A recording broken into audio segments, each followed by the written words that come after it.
That's another really quite warm day. It's probably about 60, but out in the sun it feels, I don't know, 80 or 90. It's just really very hot. The bugs are not bad. It's kind of nice. Um, I'm eating breakfast at about 2 o'clock in the afternoon.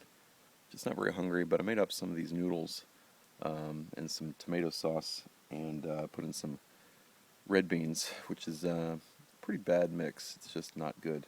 But more importantly, I probably shouldn't be eating this because it takes a lot of water consumption to process this, and I'm down to about a gallon of water. So um, if I don't have some rain in the next day or two, I'll probably be in some trouble. I can go down to the stream and boil the water, but that's probably more risky than drinking the rainwater, and it requires more time, and then I have to boil the water, so um, that uses fuel, and I have to carry the water, which also requires water and sweat. So it's all just kind of a balancing act and budgeting. I find that there are a lot of ways to find food and get some calories, but a lot of those methods take more calories than you actually receive. Like blueberries, I had some of those this morning. I found another spot on the property where they were growing right next to my solar array. So I had a couple of those, but they're not really ripe. They're not really plentiful. So going through the forest looking for blueberries, you probably burn a lot more calories than you actually receive by eating the blueberries. Found some raspberries yesterday as well, and those were really nice. But I don't know, I had maybe 10.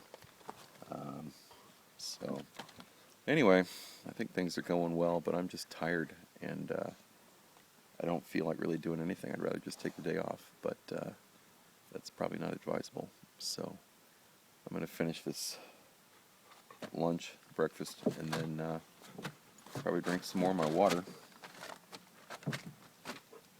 and then get to work.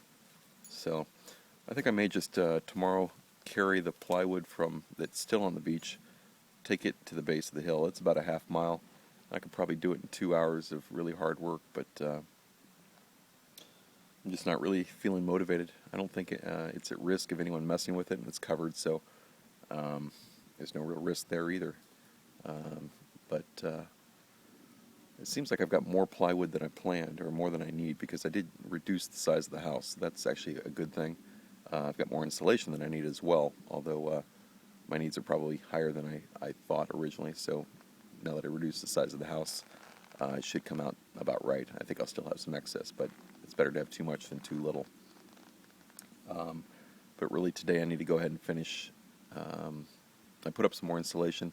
I need to go ahead and put the plastic wrap inside the house, the Visqueen, and lock that in place, the vapor barrier. And then I may put some paneling up, but probably not today. I think I'm just going to go ahead and start building the shelves into the wall, the bed shelf, and then the shelf above that, which is just actually a shelf for supplies. I may hold off on the loft because that's going to take a lot more planning. But once I have the shelves in place, I can actually start getting some stuff off the ground, making a little walking room. On the positive side, I looked. There was a damp spot on the floor, and I was concerned water was coming in. The dog was sleeping there and on a mat, which I think was absorbing some of the water or keeping it in place. So I removed that yesterday, and it looks dry right now, so that's really good. That's really good news. I may dig out under the house again anyway, just to make sure that the air is flowing through under there, and the water isn't wicking up into the insulation. There is a vapor barrier. There's actually two, but I may need to just make sure that we're doing okay on the moisture there. So anyway, that's the plan.